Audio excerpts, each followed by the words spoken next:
Hola a todos y todas, soy David y hoy os enseñaré a jugar a Numerama. Es un juego de mesa diseñado por Yoshihisa Tsubaki y editado por Mercurio, en el cual pondremos a prueba nuestras capacidades de cálculo de probabilidad, así como la toma de decisiones. En él, los jugadores y jugadoras desarrollarán sus habilidades de cálculo de riesgos y gestionarán el azar que lleva el juego, para poder conseguir la mayor cantidad de puntos posible. El juego consta de una bolsa de tela, 40 fichas de número distribuidas de la siguiente manera. Una ficha de cada del 1 al 10 y del 20 al 30, y dos fichas de cada del 11 al 19. Además, hay una ficha comodín que vale por cualquier número del 1 al 30. Una rejilla de cartón con 20 espacios y un bloc de hojas de juego. Cada hoja del bloc es idéntica y muestra información sobre los puntos que podemos conseguir. Una línea de 20 espacios en blanco donde inscribiremos los números, espacios reservados al nombre del participante y el total de puntos conseguidos, así como información sobre las reglas del juego y la cantidad de fichas de cada número que hay en la bolsa. Para empezar a jugar, colocaremos las fichas dentro de la bolsa y la rejilla en el centro de la mesa para que cualquier persona pueda ver su contenido. Y repartiremos a cada jugador y jugadora una hoja del juego del bloc. Antes de empezar, el juego nos da la libertad para decidir si queremos que sea una persona la que se responsabilice de la bolsa y de la extracción de fichas durante la partida, o si será una acción que cada turno irá cambiando de participante. Por último, entregamos un lápiz o un bolígrafo a cada jugador y jugadora.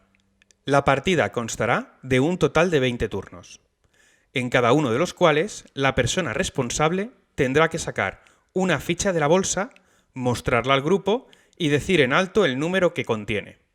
Después la dejará en la rejilla. A continuación, todos los jugadores y jugadoras deberán escribir ese número en cualquiera de las casillas vacías que tengan en su hoja de juego. El número puede anotarse en cualquier casilla que quede en blanco, teniendo en cuenta que siempre será mejor a la hora de puntuar respetar el orden ascendente al escribir los números, aunque no es obligatorio hacerlo así. Si la ficha es la ficha comodín, en lugar de un número dibujaremos una estrella. Podremos determinar su valor al final de la partida. Es importante tener en cuenta que una vez escrito el número o la estrella, no puede cambiarse. En este caso, el número que ha salido de la bolsa es el 28, y dado que solo existen dos fichas de valor superior, lo más lógico será anotar dicho número en uno de los últimos espacios.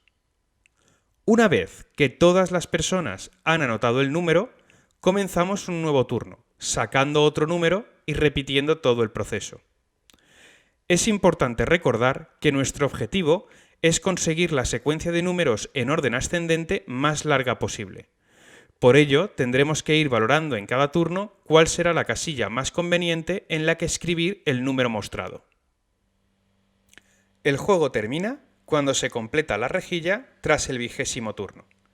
En ese momento, pasamos a contar los puntos que ha conseguido cada persona.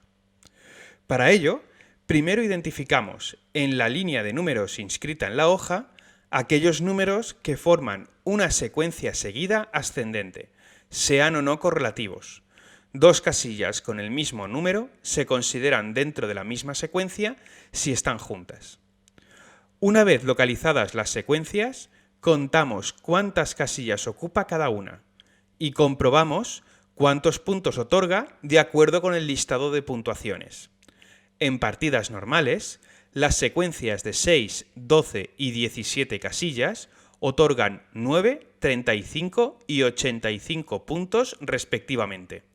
En partidas avanzadas, 3, 20 y 50 puntos, lo que las convierte en secuencias a evitar y hace el juego un poco más estratégico. Por último, sumamos todos los puntos de todas las secuencias de la línea y los anotamos en nuestra hoja. El jugador o jugadora que haya conseguido más puntos ganará la partida. Podemos también jugar de forma cooperativa. Para esta variante jugaremos igual que antes, solo que en el espacio del nombre colocaremos el nombre del grupo y numeraremos cada una de las hojas. Cuando toque apuntar el número, Es especialmente importante que esto se haga de forma secreta, de forma que ningún otro de los participantes pueda observar en qué casilla se apunta. Después, cada jugador y jugadora pasará su hoja al participante de la derecha y recibirá la hoja del participante de la izquierda. Jugaremos de esta forma hasta finalizar los 20 turnos. A la hora de contar los puntos, solo se tendrá en cuenta la puntuación más baja de todas las hojas, pero además, esta puntuación se multiplicará por el número de casillas que en todas las hojas contengan exactamente el mismo número, con lo que el equipo puede llegar a obtener un máximo de 6.000 puntos. Como hemos visto, aunque el azar tiene un papel importante en Numerama, al final se trata de un juego de toma de decisiones en que los jugadores tendrán que tener en cuenta tanto las fichas que quedan por salir como las que ya han salido, desarrollando un plan estratégico de colocación de los números. Hasta aquí el vídeo de hoy. Gracias por estar ahí, saludos, nos vemos en el siguiente.